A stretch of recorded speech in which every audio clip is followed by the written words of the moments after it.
stop you right here, and I'm sorry to interrupt, but something happened when I was inside of Magic City.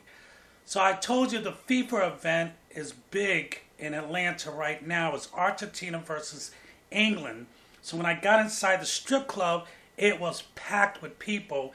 And sure enough, the police came in and told everybody to get out. They were shutting the club down because there was a riot outside. And sure enough, there was a brawl. Now, by the time I got outside, it was pretty much over, and the police was telling everybody they had to leave.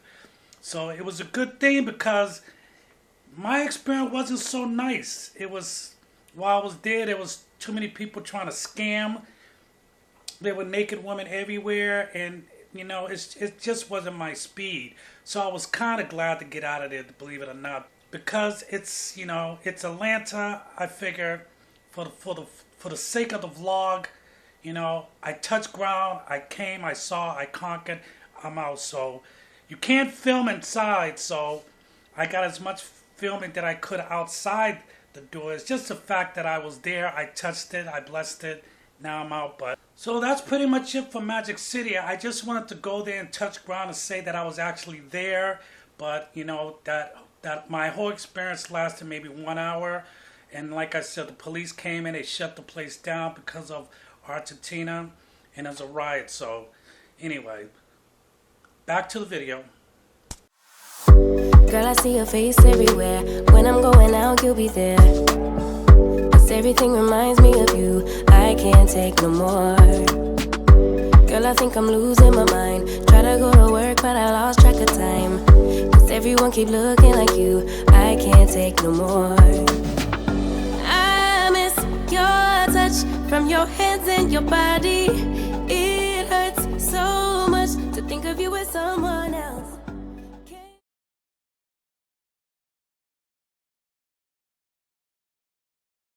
Oh, this is good vlog.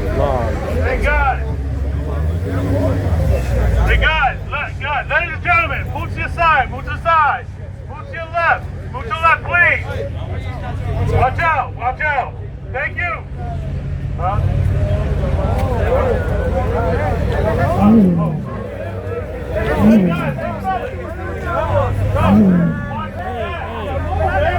Hey, do me a favor. Macy, alright, I see the difference. Yo, gotta move, or we'll be moved.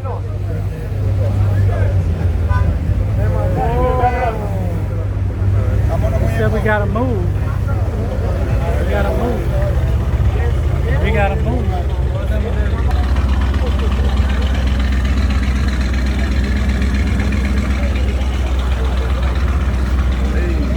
Hey.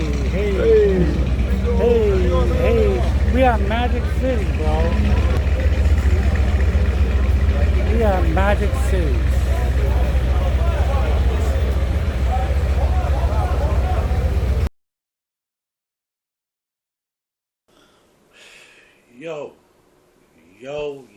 Yo, it's day 3, my party people. Man, do you know what I did last night? After leaving the Sweet Georgia's Juke joint, which was off the chain, and they were having some problems because of the soccer players. Argentina won last night. So you had a lot of angry Englanders around and too many happy people, which didn't affect me at all because the bodyguards at Sweet Georgia's Juke joint was, they were they were on point. I'm gonna tell you what time it is right now. I'm waking up. It's 12 p.m. and I'm just waking up. So after I left that place, I went back to my hotel. My hotel is rocking because Argentinians they're jamming. They're everywhere. They're jamming. The bars are packed. So I'm like, screw that. I went into the bar. I'm partying with them. For some reason, they affiliated my Celtics jersey with them. And they were some of them that was wearing Celtics jersey. So every time I roll in and they see the Celtics, they go, oh, we like, because I had a old school Paul Pierce jersey, and they were like, oh, we like Paul Pierce, and I was like, what is the connection? I'm definitely going to research that and find out what the hell is the connection between the Celtics and Argentina. That's a new one on me. So I went back. Okay, so I'm in the damn bar. It's, I left Sweet Georgia's Juke joint around 10 p.m. because, they close early that night. I have to back up. I went to Sweet Georgia's Juke joint and I ordered the shrimp and grits, because I don't know if you remember, I went there hungry. I ordered the grits and the shrimp and grits and a side order of collard greens.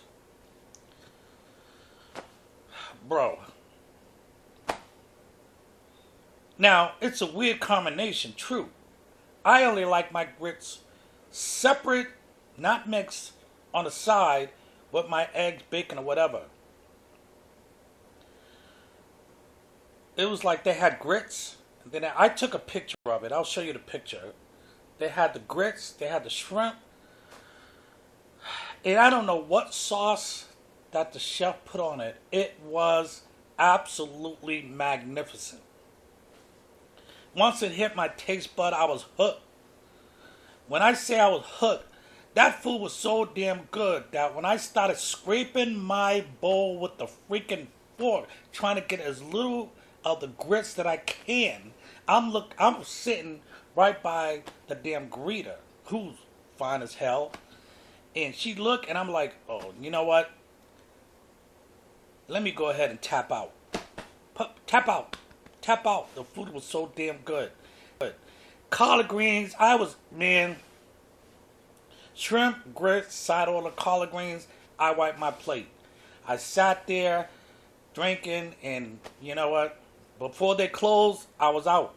Okay, so I get back to the hotel. Something said, because, you heard about that club, the adult club, Magic City. I'm pissed because I ain't met no females other than the staff here who, Atlanta got the most finest woman here. But I'm like, I'm not trying to roll with no staff. I'm single. I'm not trying to roll with no staff, no matter how much they flirt with me. I wasn't trying to do that. So I was like, you know what? I wanted to go. I see this place in the movies, and I'm in Atlanta. So I get on my friend. I ask my friend, if you don't know who my friend is, I ask my AI friend, where the hell is Magic City and how far is it? My AI said, hey, it's not too far away. You can get there in like less than 5 minutes. I was like, oh, you got to be kidding me. Saw Magic City. It was, man, I'm telling you, it was packed. It was packed because you got Englanders, the people that lost, and you got Argentinians, the people that won.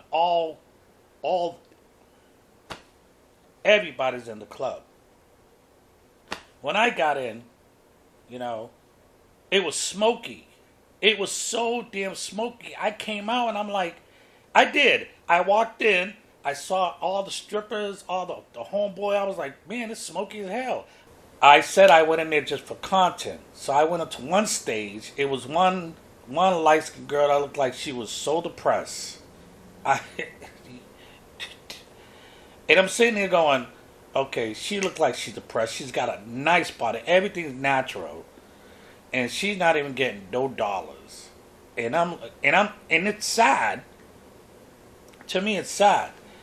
Because the ones that were getting, we're talking bags of money. This is Big Lou coming from Magic City, still in Atlanta, GA for the first time. I got to get some food. Like I said, time now is, what? Damn, time now is already 1 p.m., man. I need to be out of this bed. Alright, this is Big Lou doing big things. I'll check you guys out in a minute. Peace. So, yeah, I'm up. I'm on my way to the Martin Luther King historical visit.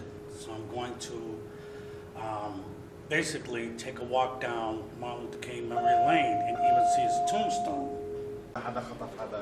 So like I was saying, I'm on my way to the Martin Luther King exhibit.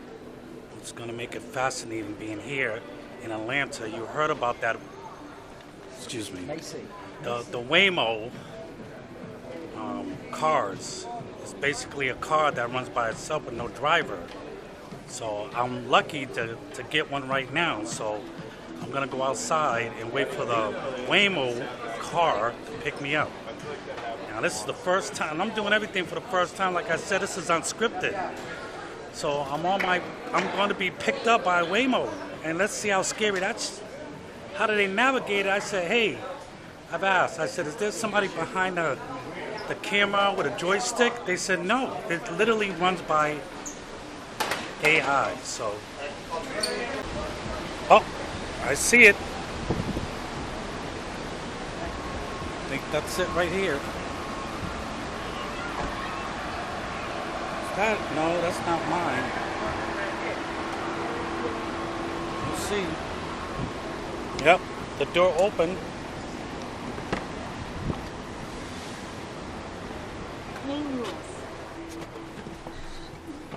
Yes, I'm Lewis.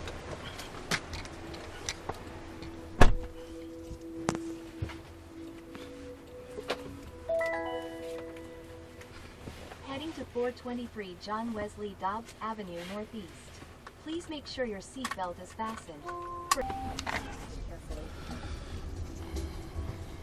In the rare case of an emergency, please keep your seatbelt fastened and remain in the car, unless there's an urgent need to exit.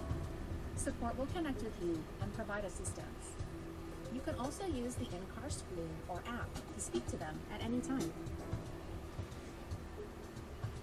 Finally, we'll do all the driving, so please don't touch the steering wheel or pedals during your ride. In fact, just relax, and thank you for riding with us.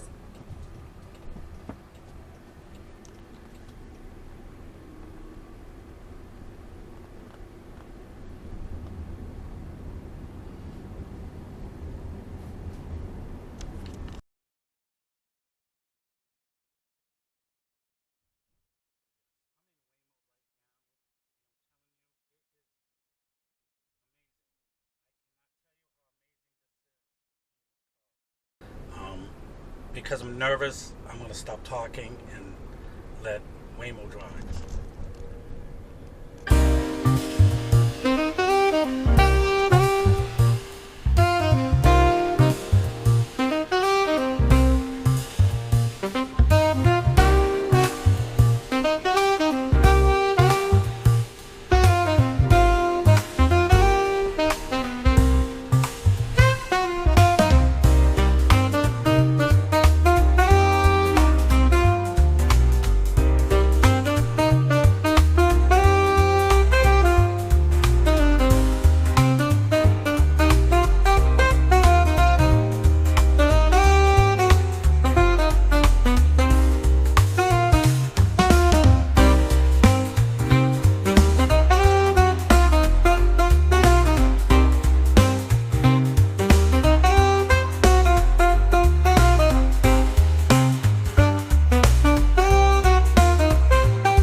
Talk about somebody that was nervous. I was nervous as hell.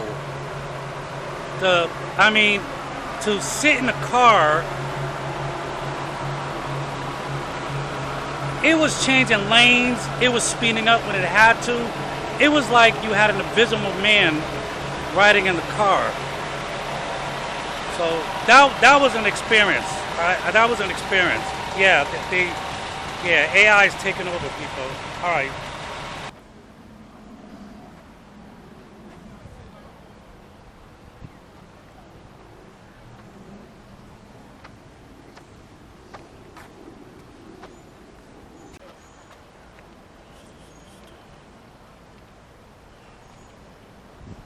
Tell me to go this way.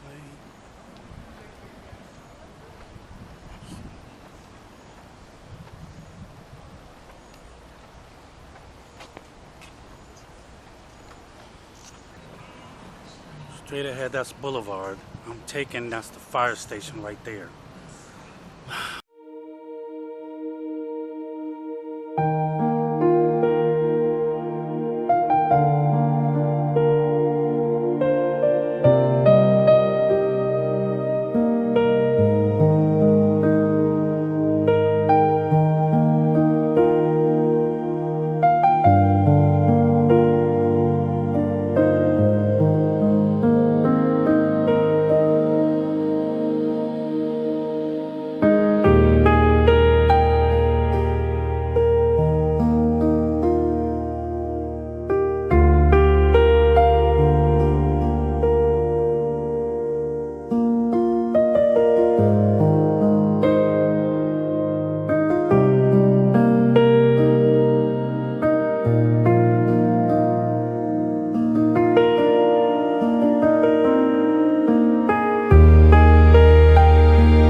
I just talked to this federal officer, and he just basically told me, like, from the end of whatever street to the end of the other street, all the historical houses are still the original houses where Dr. Martin Luther King lived. And he said, you know, take your time and walk through it, which I'm going to do. And he also told me there's also a place where you can get some AC and sit, which I'd gladly love to do right now. But this is the strip that we're on.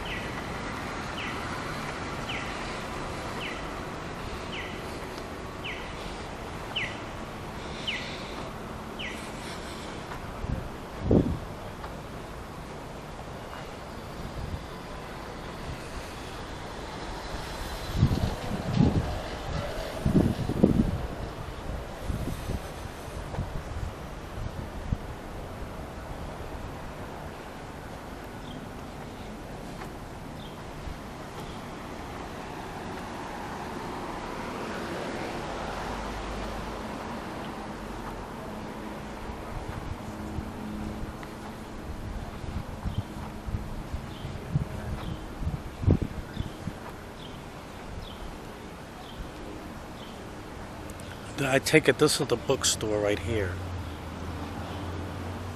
And I take it over there, must be the air conditioned area.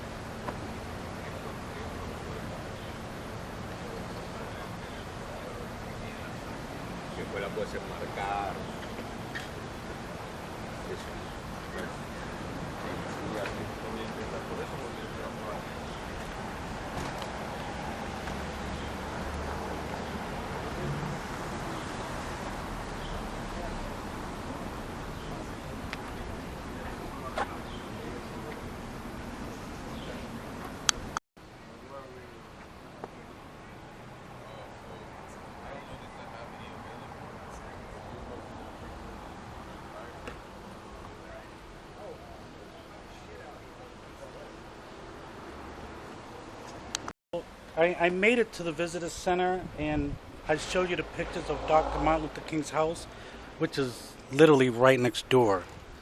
I stopped here. They have a library. Very nice ladies that I met.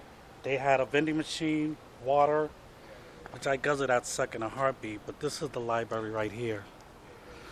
So we're walking down to see Martin Luther King Memorial. This street alone right here that you see is basically his neighborhood. So just being out here alone, just sitting around, is just like you can feel the history straight up. So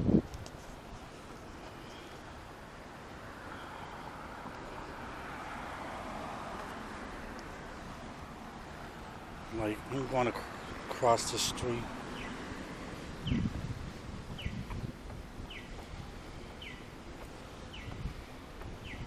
All the ladies got. Let me stop. You know, there are people that actually, bought these houses, and part of the deal is if you buy the house, because these are private residencies, if you buy the house, like this house right here, the birthplace of who?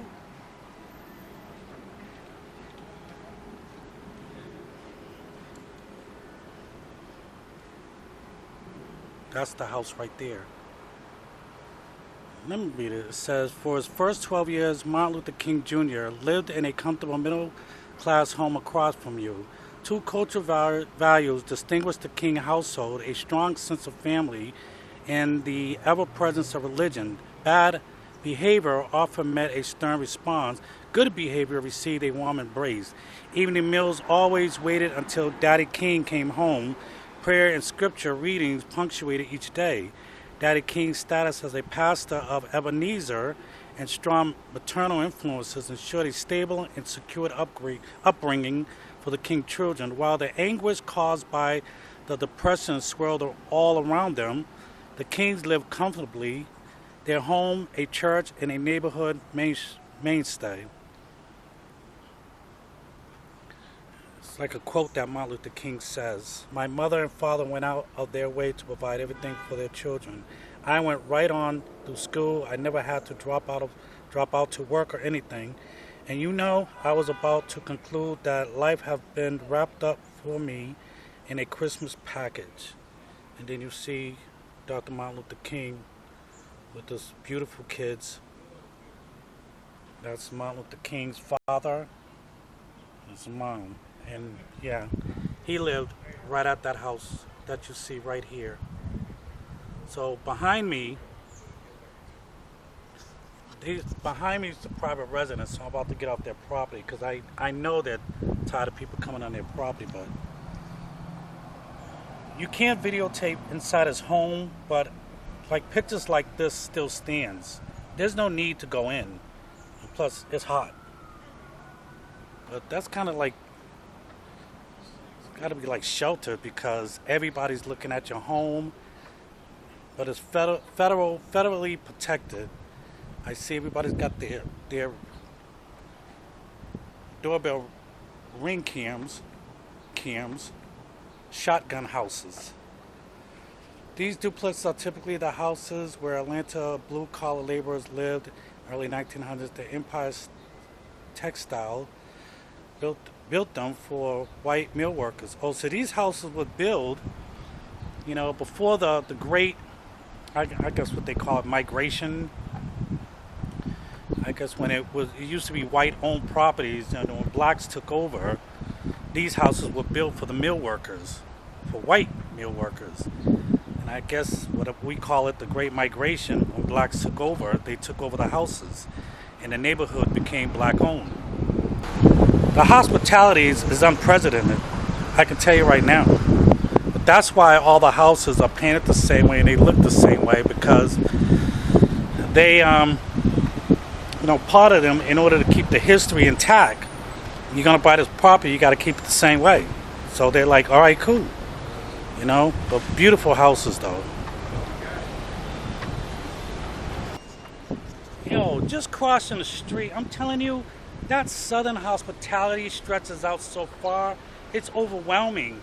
There was cars parked on the crosswalk. They see me, my cane, and I don't like putting my cane on video. But, just walking the street, they're apologizing for being on the crosswalk. This was Boston. They wouldn't give a rat's ass if I was walking here, but that's what they were doing. Anyway, here we are at the Welcome Center.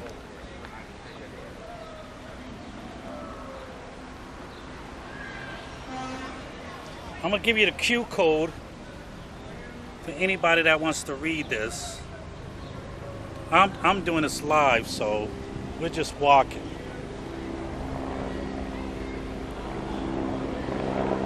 Before I go anywhere,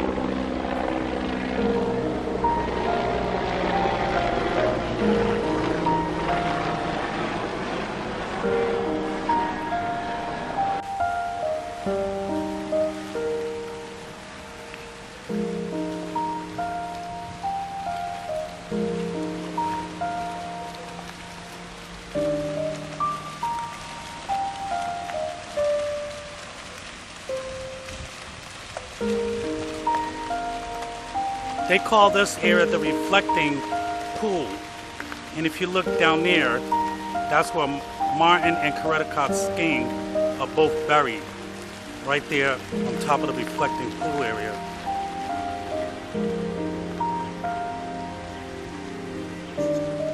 As I'm walking here, you hear Dr. Martin Luther King's speech on the airways coming out the speakers when you walk what they call Freedom Hall, or the Freedom Trail.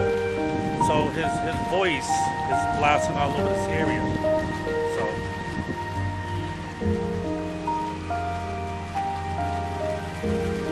that's basically it right there.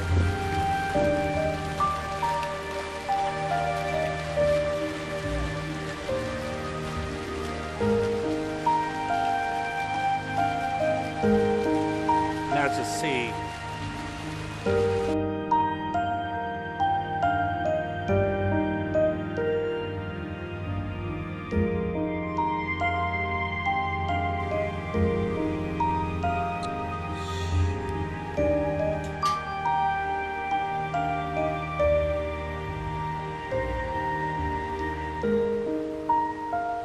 Am hot, and I don't know why. I got very emotional because I'm sitting here and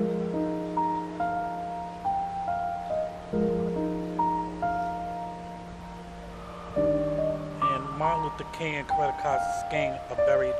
They're right there, and I just got so emotional. And I must be tired. I don't know what the reason why.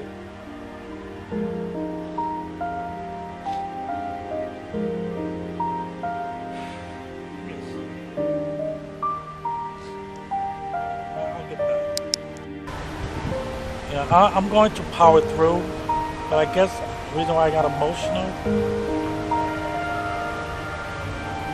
based on everything and my mother went through it, just black families alone, what we went through it.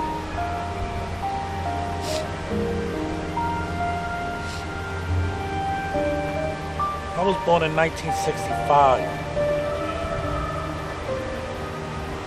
Well, right when this man, right over here, was able to give us civil rights.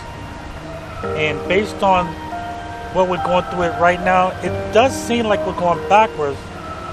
But just reading his words saying that we've been...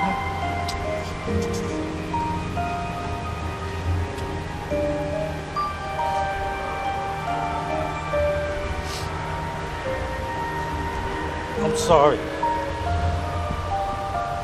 Well, reading that thing, it says, we will not be satisfied until justice rolls down like water and righteousness like a mighty stream. So even now we are not satisfied, and we never will be. I'm sorry, you guys, but you just have to be here. Alright, let me get my shit together. It's too hot for me to be crying in tears, but...